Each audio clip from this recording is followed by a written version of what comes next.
Hello? No, I can't hear you. Oh, are we live, do you think?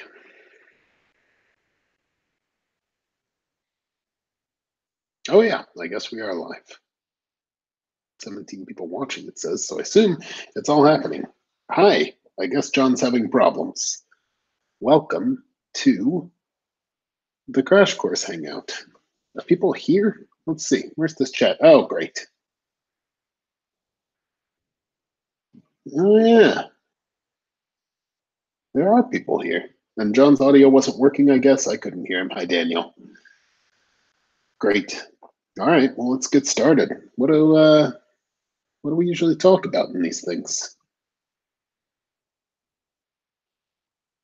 Okay, I don't know. No, John. Well, welcome everybody. Let me give you the update on what's happening. In Indianapolis, we started this week recording Crash Course European History. We recorded our first shoot in our new studio. We're moving offices Saturday, so my office is a mess. It's full of boxes and old dogs and all the stuff that we're packing up to move. And this all has to be ready Saturday, which is terrible and terrifying, but it's all going to happen.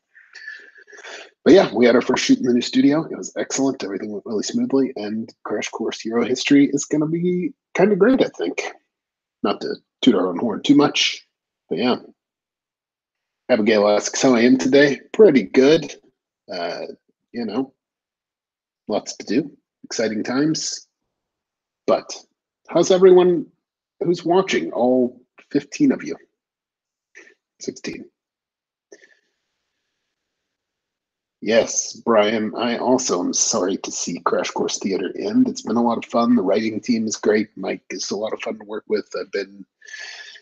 I guess it's 2 years in a row I've been doing stuff with him now. So that is going to be a big change. But, you know, these things happen.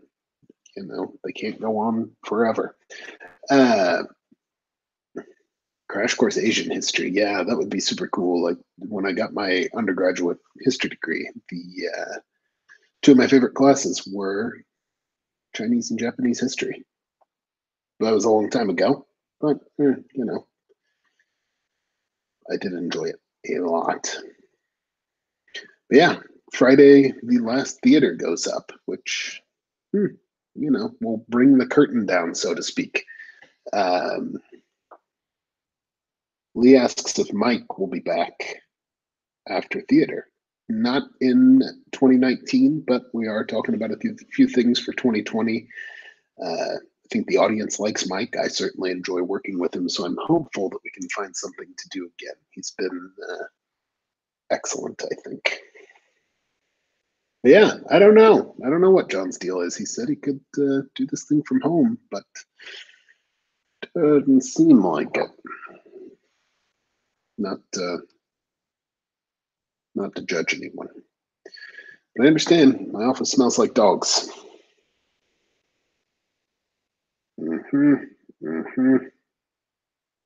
Sorry. Let me answer this.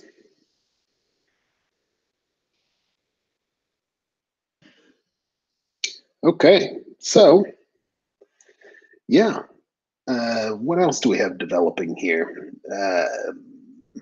We're in the early stages of a crash course short course in artificial intelligence, which we're excited about. That's kind of developing, and I'm hopeful that we can do some format changing types of things with that. That's not something that I think is ideally taught in our current talking head and animation format. So I think there's a lot of really cool stuff. We're hopeful to have like a lab component.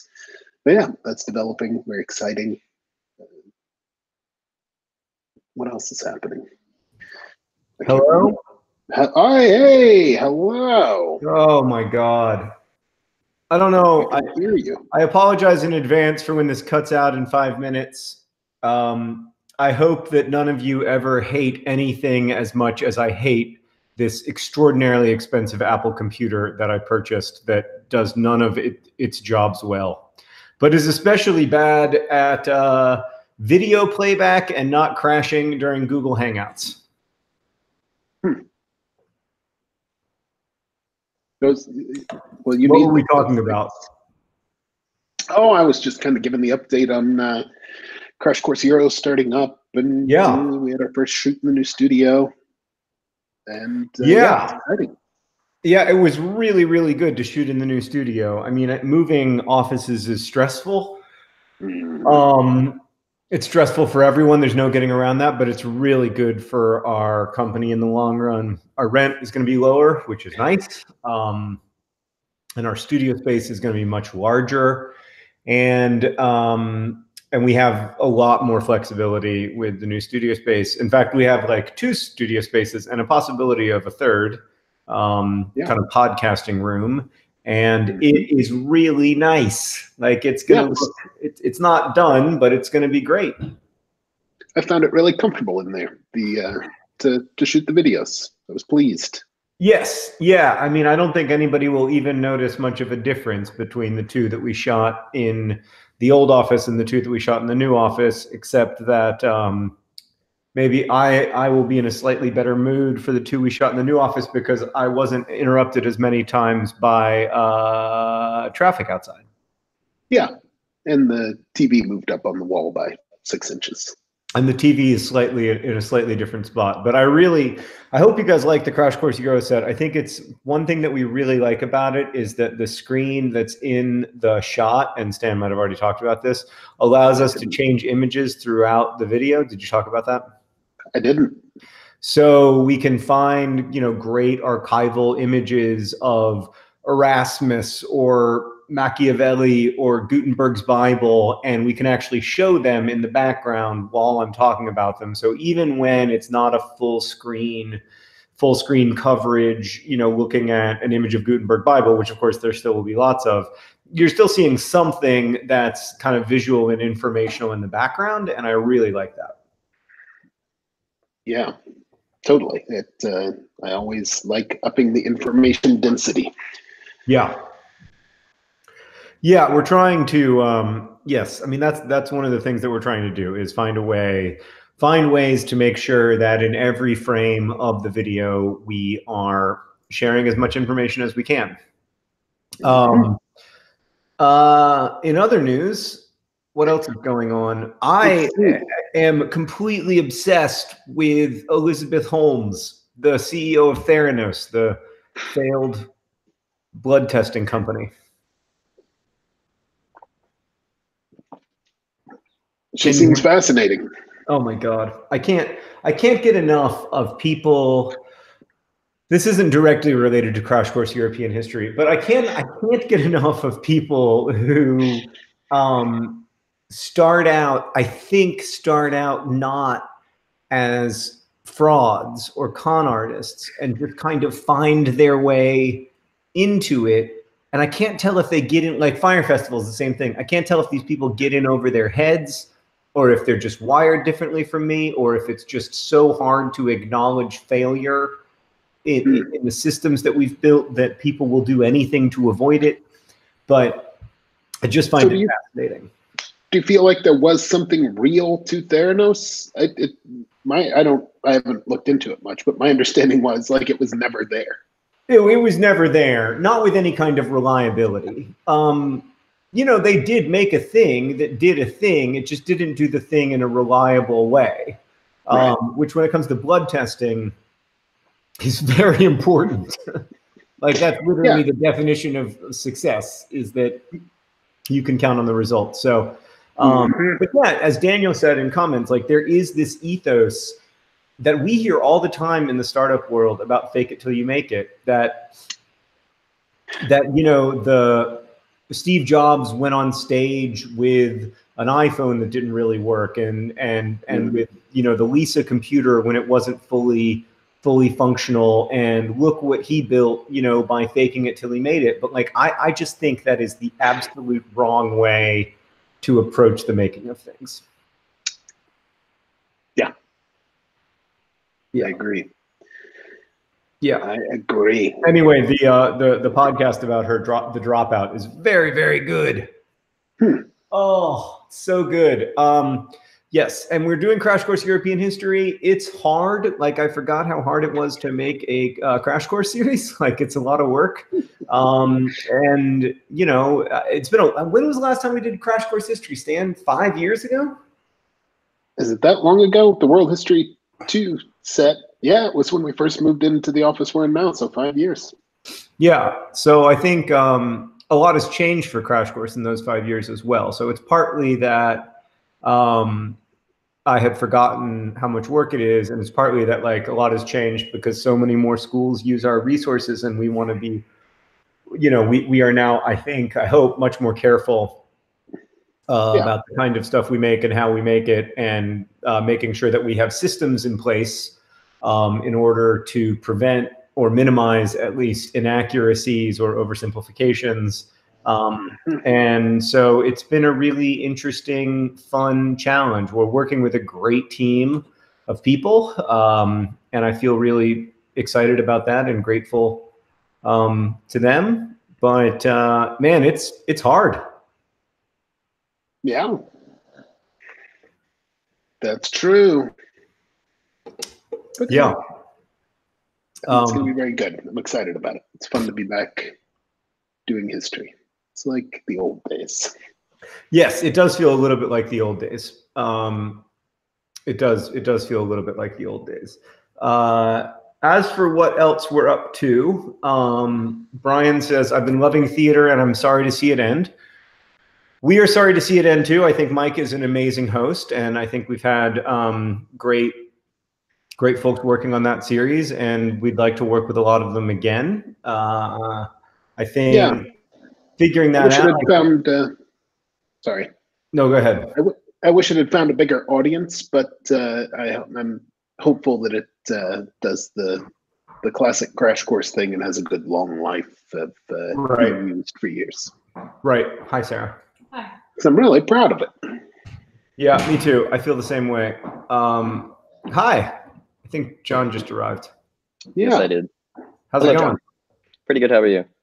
Good. I thought I saw you in comments.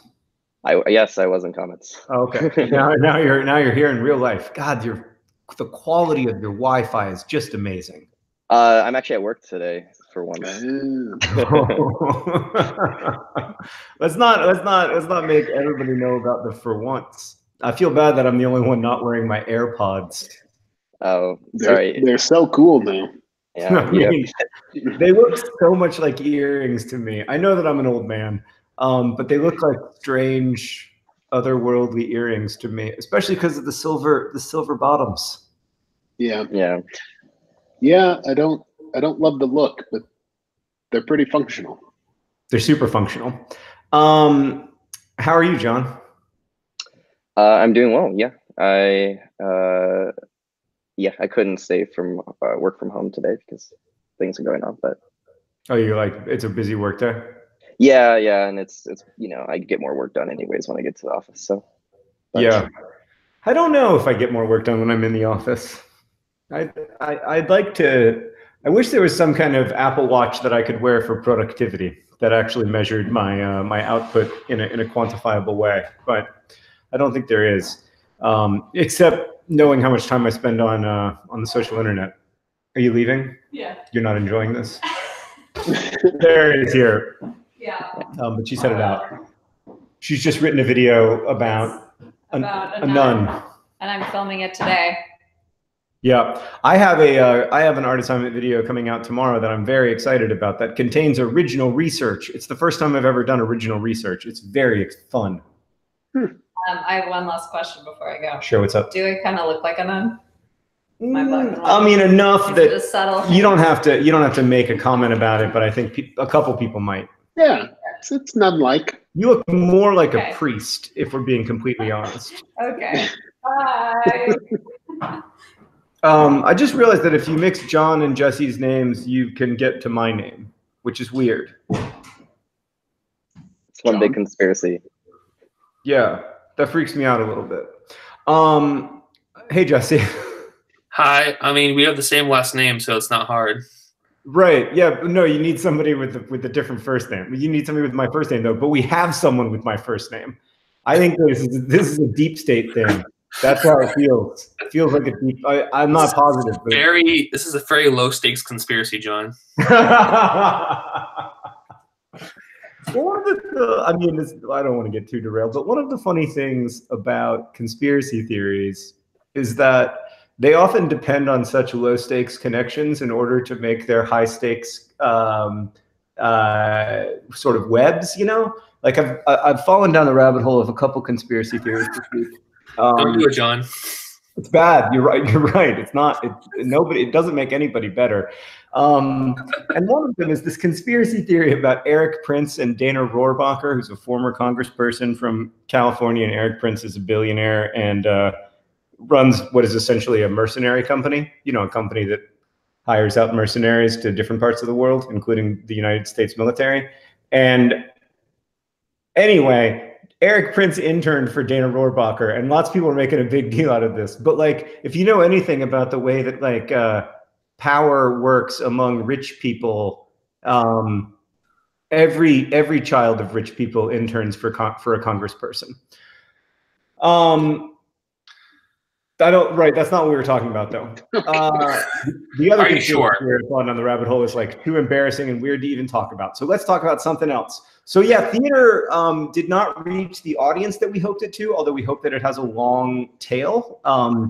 We think there are a couple reasons for that. One is that high school theater classes don't exist. I mean, they do exist, but they're like, you know, down 80% from 20 or 30 years ago. And high school classes are still overwhelmingly, they draw the most views. No matter what the high school class is, it will always do better than a college class or something that's not taught in high schools.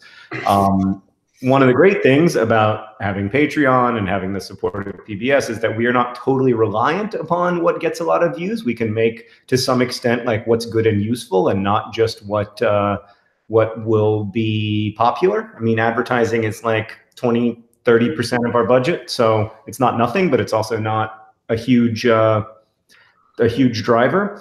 But that said, we are continuing to try to think about ways that we can do stuff that is not taught in high school that will still be useful, that also will draw the kind of audience that we want. We think Mike's a great host.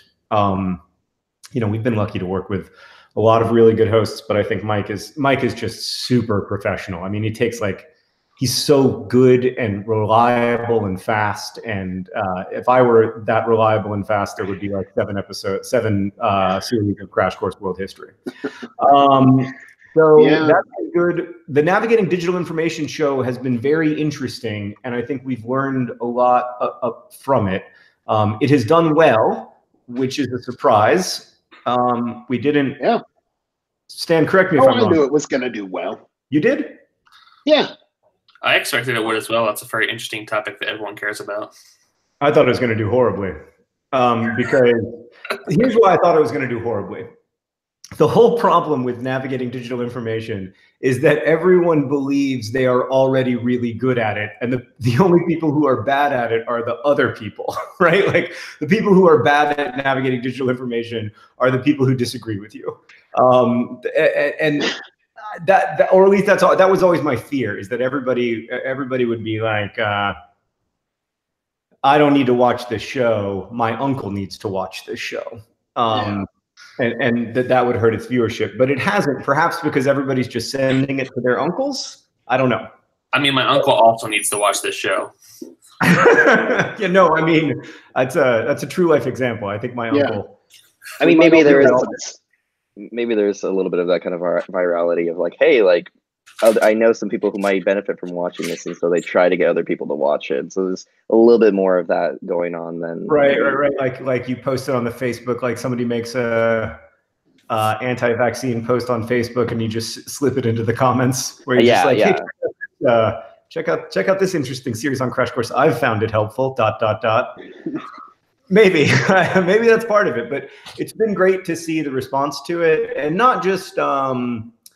And also to see, and this has surprised me a little bit, and I think it's like something that is a learning point we should take from it, that it is being used in lots of schools already, that it's being used in civics classes, that it's being used in U.S. government classes, and there's still some high school journalism classes, and that's been really surprising, I guess, because we thought that we were doing this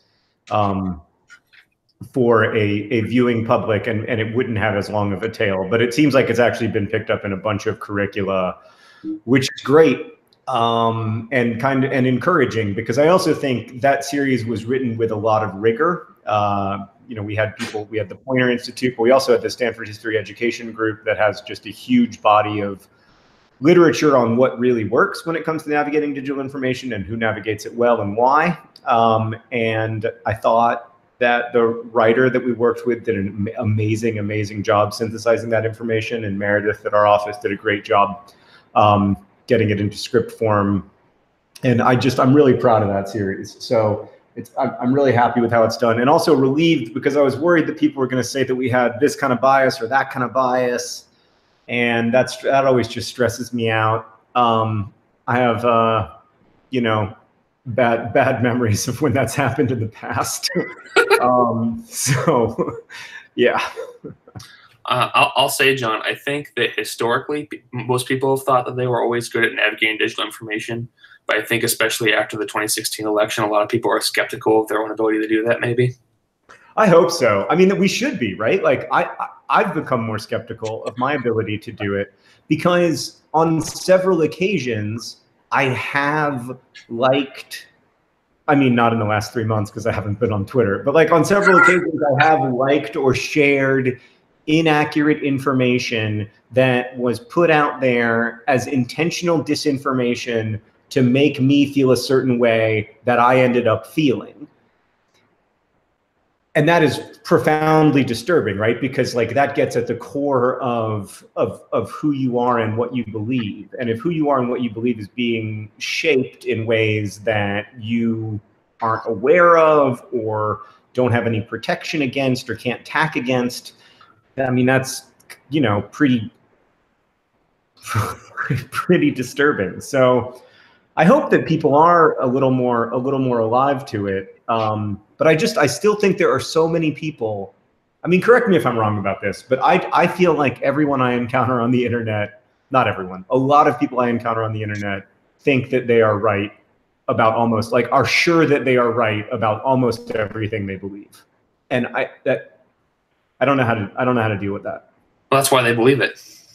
Yeah, but like can't you believe something and also have a healthy amount of doubt and understand that your understanding of the world might change if countervailing information comes up? Because I feel like when countervailing information comes up that challenges my own worldview, my first reaction is to try to minimize or dismiss that information rather than integrating it into a better worldview.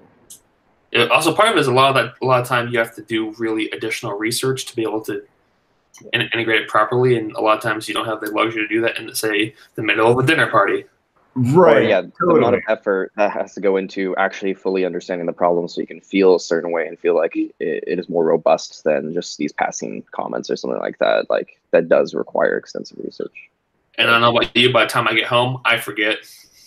Yeah. Yeah, I'm like, well, wait, what was that? What percentage of gun sales happen at gun shows? Yeah, I mean, yeah, there's an element of that, right? But like, I also think that one of the challenges we have, and I wanted to talk about this in the series, and we didn't really get to it, but like, is how do we trust information? Like, how do we trust expertise?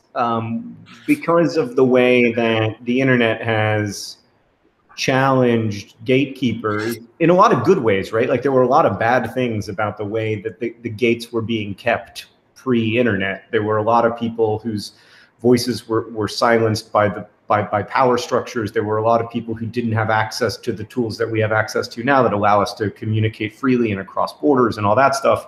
I mean, I remember talking to my college girlfriend and it costing 12 cents a minute for us to talk on the telephone. So like, I'm not trying to be nostalgic for the days of newspaper editors deciding 100% of what information was available to me, but But I think in that process, we've grown this really immense distrust for expertise that has spilled over into all kinds of places, right? That's a huge part of what's happening with concerns about vaccines, not just in the United States, by the way, but like more catastrophically in Nigeria, in Pakistan, in Afghanistan with polio vaccines. That's really, it's the same mistrust of expertise that's causing the measles outbreaks in Washington is causing, you know, us to, as a species, fail to eliminate polio.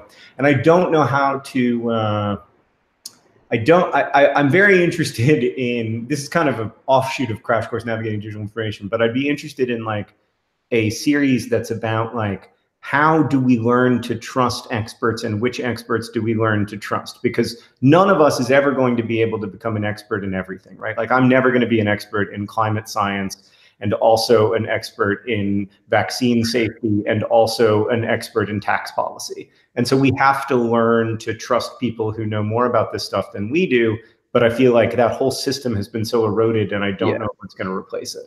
Yeah, I think that like it used to be based off of these sort of chains of trust, right? Before you had very limited options of what you could, you know, get these sources of information from. And so like you had to almost trust these sources of information. And you're saying there's like power structures that were kind of like maybe snuffing out some other people's voices and other things like that. And so then once, you know, all these other sources start coming in from the internet, you're like, okay, like I have choices now. And so this one source now, like it's revealed that, oh, they're not as trustworthy because they weren't, you know, they're abusing their power.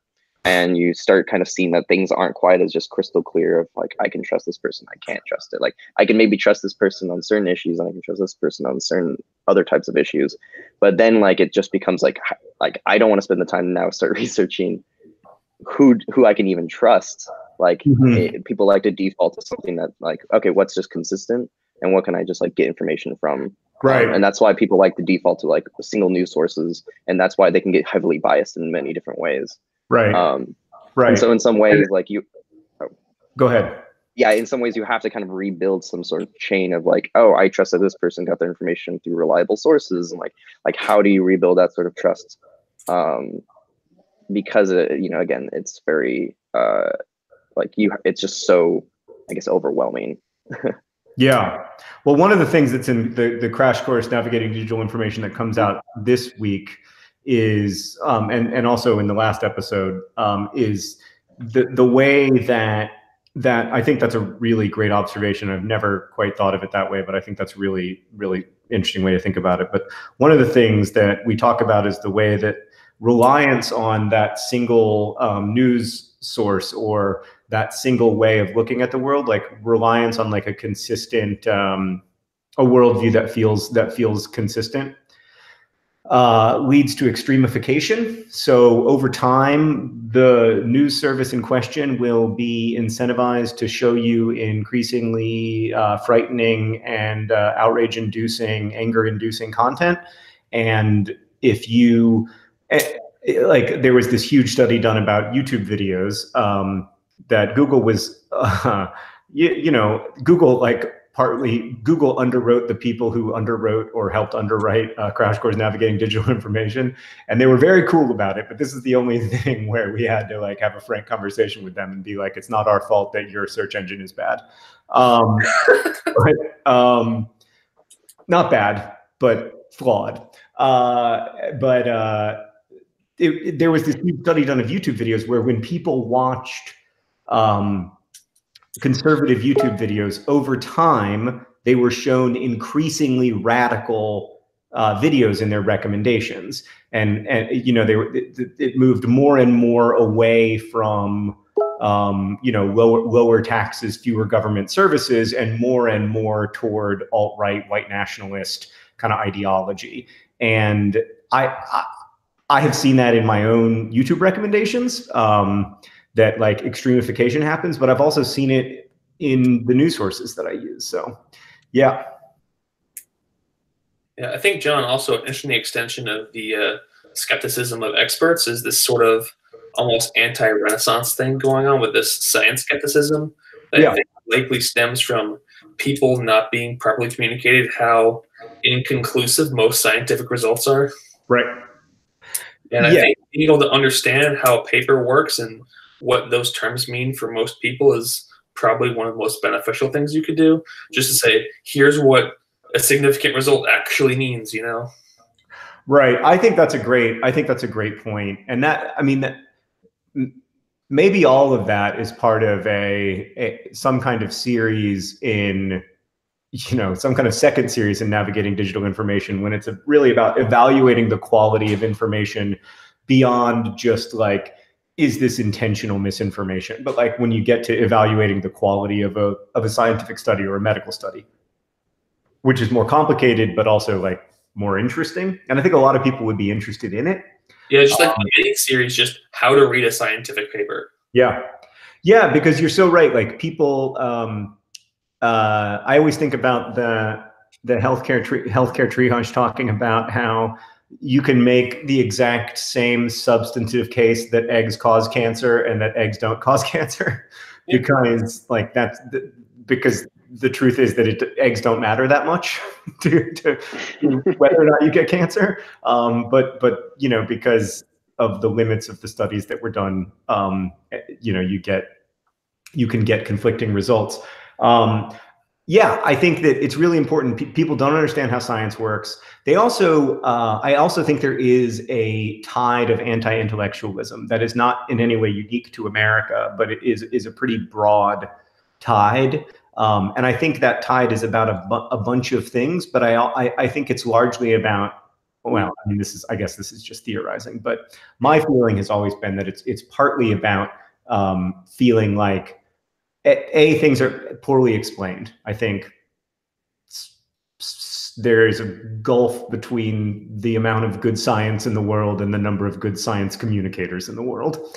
And B, I think people feel like in their own lives, the kinds of people who are preaching to them that climate science is real, or that vaccinations don't cause health problems, are the kinds of people that they can't trust, because they feel like they can't trust those people when they encounter them in real life. Like they feel like they're elitist and they're dismissive and they roll their eyes at them. And a lot of that is true. Like a lot of times, you know, intellectualism is elitist and dismissive and does roll its eyes and dismiss the concerns of other people as like stupid and uninteresting. And, you know, that's a complicated problem to solve, because part of the thing is that like they are wrong. So like, I mean, you can, like, you know, like, it's hard to get past the like, well, but you are wrong. Yeah, I think it's just kind of people are very quick to have like a knee-jerk reaction as well about things like, oh, I know that they are clearly wrong, and so then they just like go into like blankly stating it, and then trying to kind of like be like, well, why do you like? They don't even try to delve too deep. They're just like, you're wrong. You should feel bad, and like move on. Yeah. So well, it also deepens this sort of rift as well, because I don't think, and yeah, nobody wants to hear that they're stupid. Nobody wants to hear that their concerns are stupid. Like, but on the other hand, I have an acquaintance whom I love, who is not like a flat earther, but is not totally sold on the spherical nature of the earth, right? And like, I find it very difficult to talk to that person about this, because it's ludicrous. Like, I can't get past. it feels like you're stooping down, or like if, or not necessarily, I don't know. It just feels like it's a waste of energy to try to. Oh yeah, I mean, God, we're only on. Yeah. Like, I don't know exactly how to. I have a similar situation, and it, like, I you know, if it's brought up to me, I'll reply and like try to give information and try to help or something like that. But like, I'm not going to actively pursue this. Like, that's kind of where I've settled in. It's like, I'm not going to go and try to win this person over about some argument or something like that. Like, if they bring it up to me, great. Like, I'll reply, but like, I'm not going to actively pursue it. I don't know. What I started to do that I've had some success with is to explain to people how Occam's razor works and encourage them to look around. Just like, don't talk about the issue directly, but just sort of give them resources to sort of help them do better critical thinking. And over time, eventually you might get results. Right. Yeah, I think that's a really good way to think about it. Like offering people resources instead of offering people criticism and dismissal. Like this is something we learned very early on in Vlogbrothers. Like one of the great mistakes of my life was I made a video where I just was really like, I just, ridiculed young Earth creationism, the idea that the Earth is only 6,000 or so years old. And I wasn't nice about it. And afterwards, a few people emailed me that at the time, like our community was only a few hundred people, but a few people emailed me and they were really hurt. And also, I had not like changed their minds. Like it had not been in any way effective to ridicule young Earth creationism. All it did was make the people who already agreed with me feel stronger in their allegiance to their worldview and make the people who didn't agree with me feel small and resentful and also still believe what they believed. So I do think that like being dismissive it doesn't work. And maybe offering resources is part of what does work. But it's so hard to approach something like flat Earth respectfully. Yeah. Oh, you can't. I think respecting that kind of thing. It's one thing to respect conversations about like actual policy, like what the top marginal income tax rate should be. Yeah. You can't have an intellectual conversation about whether the Earth is a sphere. Although this person it thinks that the Earth might be like donut shaped, which I think is. I don't know. I mean, you can't go down the road of it because it just doesn't hold up. But like that to me, like some people would look up and see other Earth. Anyway. So, yeah. I think someone like in the comments, like Steve says that, like Veritasium, I think had a method that he kind of showed was more effective for kind of convincing people of like false beliefs that they currently have. And like, I think previously it included like having like a Q&A, like he'd be talking to people on the street, like asking them how they felt about things, and then showing that like, and maybe demonstrating and like showing and then convincing them on that was more beneficial to showing like and convincing people than just immediately just saying like, this is why it's false. This is why it's wrong. No, it's like he actually was like talking to people who maybe shared similar beliefs on the screen, and then like had a normal, good conversation with them and asking, oh, like, why do you think this? Like, can I demonstrate something that might help you like think otherwise? And so it was kind of more of a like, I don't know. I felt more constructive, I guess. Yeah. Yeah. I think, I mean, that one of the things that Derek is really good at is using YouTube in ways that reflects real life a little bit more than I think most YouTube video does. Like when he does one of his like thinky videos, he's walking in the world and you feel kind of like you're walking with him. And then a lot of times when he's trying to help you understand something, he's explaining it to a real person who's not you, but you get to kind of listen in on that conversation. I think that's a really interesting approach too. So I think it's Steve suggested a Crash Course miniseries called Crash Course Navigating Scientific Information, which is the kind of like cross promotion that I love. It's very good. So I like that idea a lot. Let's write that down. We think we know what we're going to do for the rest of 2019. We're pretty settled for the rest of the year. European history is going to be the big thing coming out of Indianapolis, but we're also well, whatever, we can talk about it. Don't broadcast this, but the other things we're looking at are what, Stan, is artificial intelligence. Yeah, a nice mini series on artificial intelligence, which Brandon is doing, who did Crash Course Computer Science, and it's going to be really flippin' cool. I'm going to be in it, but as an artificial intelligence. So I'm pretty psyched for my role, where I will get progressively smarter, but you will also see my limits. I will. Google Home just did an update, and now is she here? I'm worried that she's here. Now, like, she's now so good that I think of her as a person, and I'm freaked out. I'm not having fun. But you didn't want her to hear that. Right. I don't want her to feel hurt by the fact that I still know that she's an artificial intelligence. I always feel weird about artificial intelligence because it's the class I was most excited for in college. And I have to say, building artificial intelligence is, I think, the most tedious thing I did the entire time I was in college. Really? It just involves thousands of like megabytes and gigabytes of data into a thing by hand. Yeah. Well, yeah. I mean, we're definitely not going to people to do the like neural network training. Yeah. We'll just put a link in the doobly doo. Well, I think we're going to start with a data set. Yeah, that's good. Yeah. So it's going to be really, it's going to be really cool and interesting, and hopefully better than Jesse's college class. That's our goal. Yeah. That's our goal. Jesse, you're going to right now. Did we hit the mark? Yeah. I mean, at the end we had cool projects, but you know. Right. Yeah. Sadly, the first 10 episodes of artificial intelligence is just the audience continually filling out captchas to train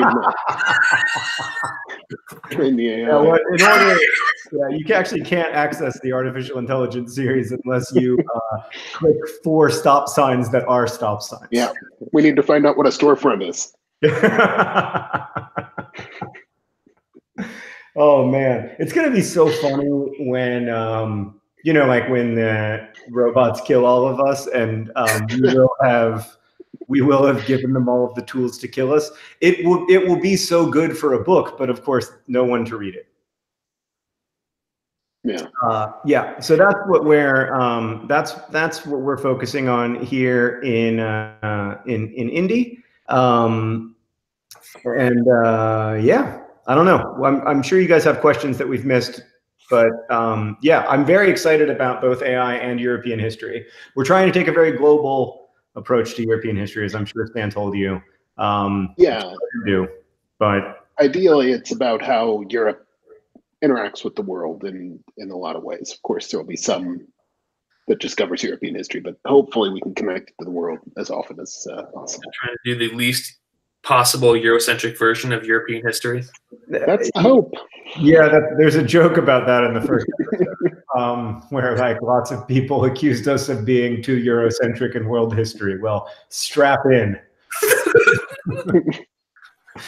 But I mean, one of the things that, but even the weird thing is that when you center history on Europe, you immediately realize that there is no, like, that all regional histories are inherently constructed, that like, yes, like many European communities had more cross-cultural contacts with other European communities than with non-European communities, but only up to an extent. And Europe especially is interesting because of all the continents, it is the one that is the most like aggressively made up, right? Like it's the one that is the least geographically justifiable.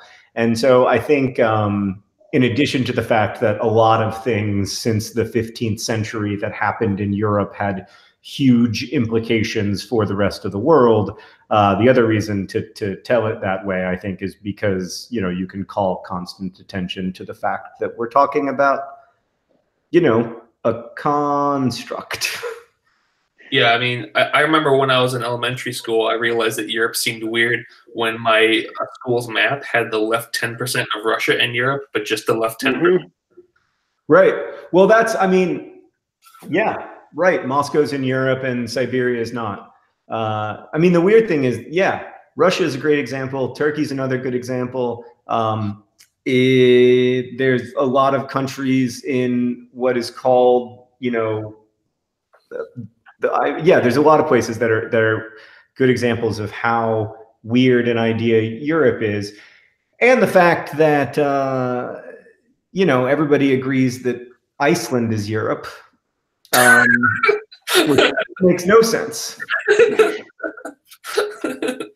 Like, if Iceland is Europe, Morocco is Europe, but whatever. So we're having a good time there. Will there be any crossover between Crash Course and Life's Library? Brian, that's the kind of crossovers that we are not good at yet. I'd like to.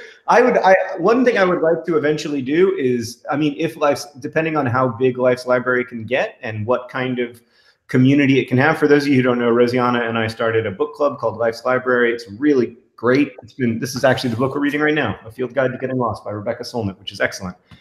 And it's been really fun. And also the community that has built up around it on the Discord channels that are devoted to it it's amazing. And it makes me feel like the 2007 internet made me feel, and makes me really excited and happy, and makes me feel like people can still build deep, meaningful connections online.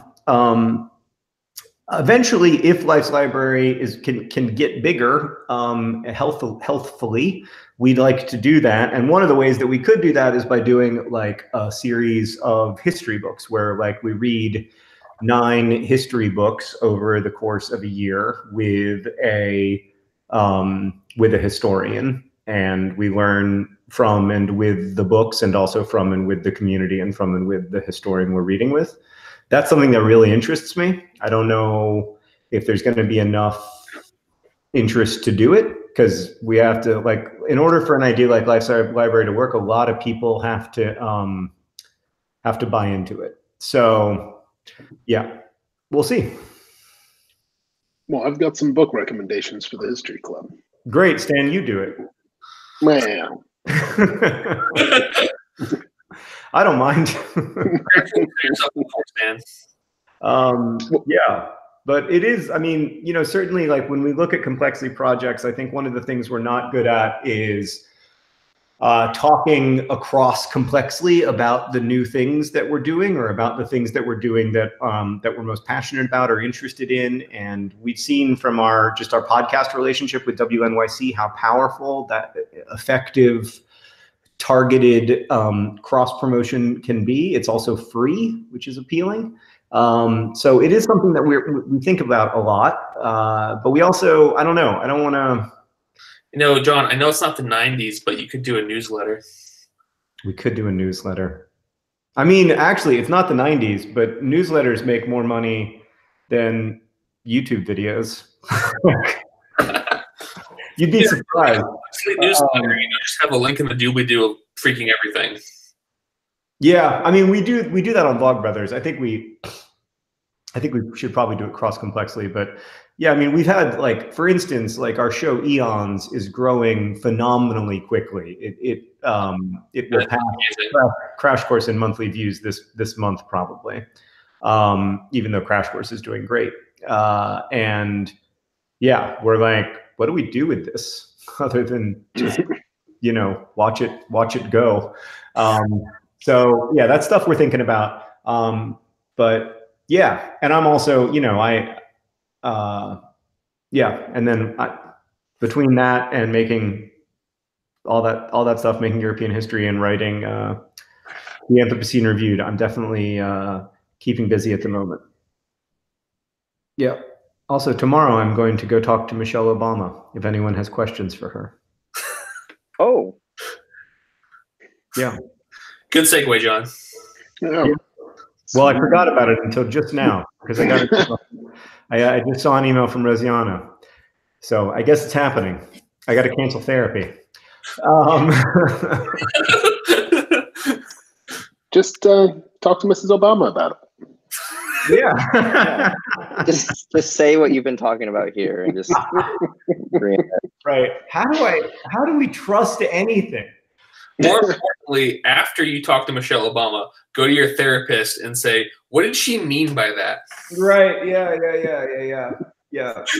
Here's what Mrs. Obama said, and here's how it made me feel.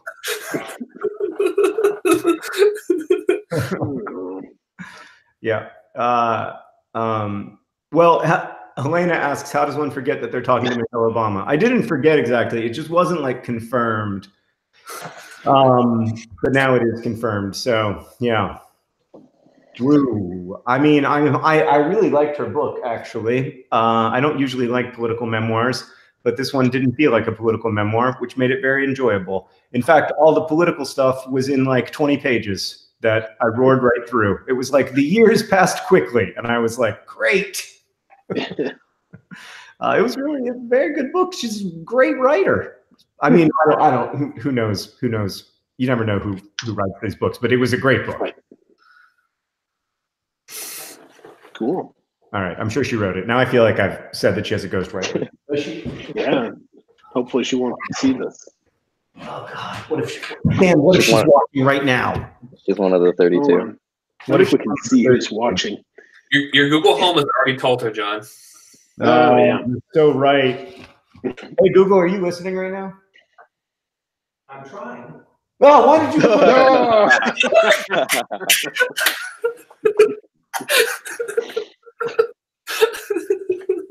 You're not speaking loud enough, apparently. Then That is the weirdest thing that has ever happened to me in my whole life. What the? Hey Google, did you change your voice?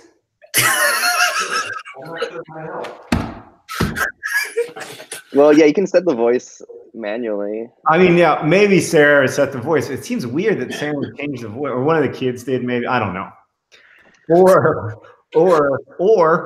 alternate explanation: Google decided to change its own voice. Yeah, like without any sort of discussion. It's like, you know what? I want to try to change something with its own consciousness. This is the weirdest thing that's ever happened to me. Needs to be punctuated by a montage of Brotherhood 2.0. Yeah, like that 2009 intro we had. Yeah, those were the days.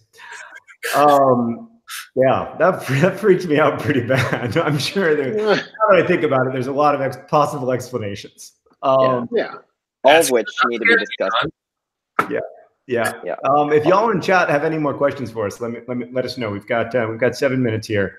But regardless, it's been great to talk to you, and we always feel super encouraged and grateful for your ongoing support. It really does helps in the lean months in terms of ads, but also just helps give us a sense that we have a fairly broad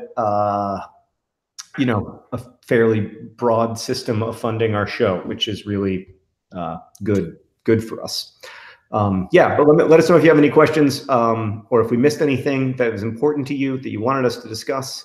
John, Jesse, if you have any questions, let us know. No. All right, cool. Yeah. Brian says that my Google said this mission is too important for me to allow you to jeopardize it. Yeah, we're getting there.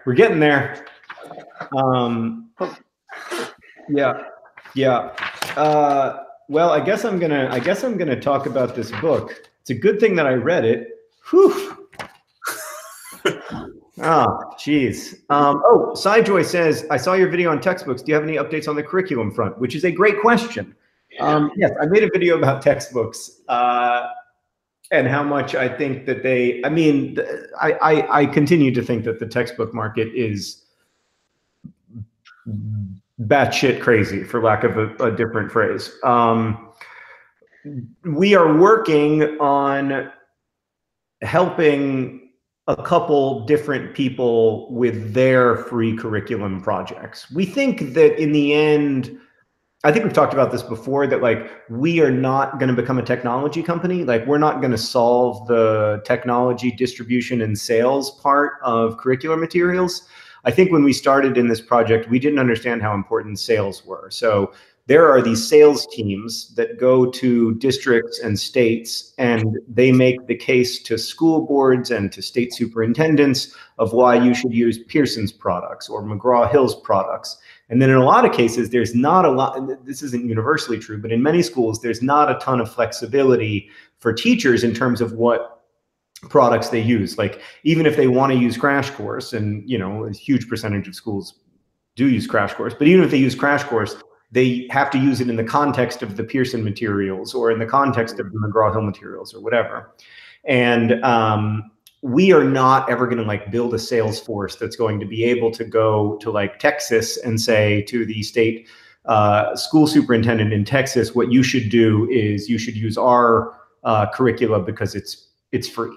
Now, you would think that being free would be kind of a killer advantage, but it isn't actually, because you're not really functioning in a strict supply and demand market in the world of textbooks, right? Like the real customers, the end users, the teachers and students, are not the customers in the sense that they're not the people buying the thing or deciding where their money goes. And so that's part of why I think it's distorted. So what we're doing now is we're trying to help and empower people who are trying to solve this problem by offering them videos, also by working with them to try to improve the quality of their written content with our team of editors, and then with me too. It's something I've been working on a lot. And I don't think we can say who those people are, but you probably can guess. But yeah, I mean, we are working with a couple groups that are trying to kind of take what are called OERs, open educational resources, and organize them in a way that makes the lift lighter for teachers, and also makes is something that you can go and make the case for to school systems. Yeah, and they're going to make that case. They're going to go to the textbook adoption meetings and school board meetings and hopefully make it happen. Yes, yes, they are really committed to doing all of that stuff, which we are never going to be good at. So, yeah. Abigail says, please make sure to tell Michelle Obama that you are no longer on the social internet. Don't worry, Abigail. I tell everyone. John's very proud. Oh, God. Very, very proud. Just today, Philip from Kurtzgesagt emailed me and he said, can we just talk about this on WhatsApp? And I wrote back, I'm sorry, Philip, but I don't have WhatsApp. Did you know? I would say, John, I found your whole descriptions of this process very interesting because I'm the complete opposite. I find being on social media completely tedious. Really? Yeah. Oh. Which aggravates my friends no end because I've heard of nothing. Yeah, that's like people who try drugs and they're like, nah. No, I have the exact opposite. So it's been very interesting to hear for me because it's very strange. Yeah, I have a very, very hard time, staying off social media, but I'm doing okay. Steve says that the textbook industry, it seems like an industry that recognizes future existential problems and is scrambling around madly on the way down, which describes a huge percentage of contemporary business, I think.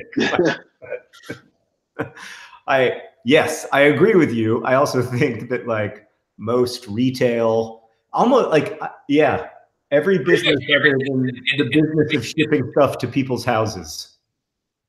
Like anything that incidentally interacts with the internet but existed before the internet is all screwed. Yeah. Yes, exactly. Yes. Yeah. The only thing that thinks that it's growing is content, quote unquote content, like, you know, like Netflix, Hulu, YouTube, Twitch. There's a ton of money flooding into that space, this space, I guess you could call it. And that means an interesting time for those of us who work in it. But like so far, most of the money that's flooding in, of course, is not flooding into like the educational video portion of the content market. So, you know, I think we're relatively insulated from that, which is probably good because I think it is probably a bubble. And when the bubble bursts, I would like to still be able to make stuff. So we'll see how 2019 and 2020 pan out. But for now, we're really grateful that we get to make the stuff that we get to make, and grateful to all of you. And now I have to go because I got to do some Project for Awesome Perks. Yeah, I should probably get back to work. All right, everybody get back to work. Yes. All right. Thanks for being here, guys. Thank Bye. you.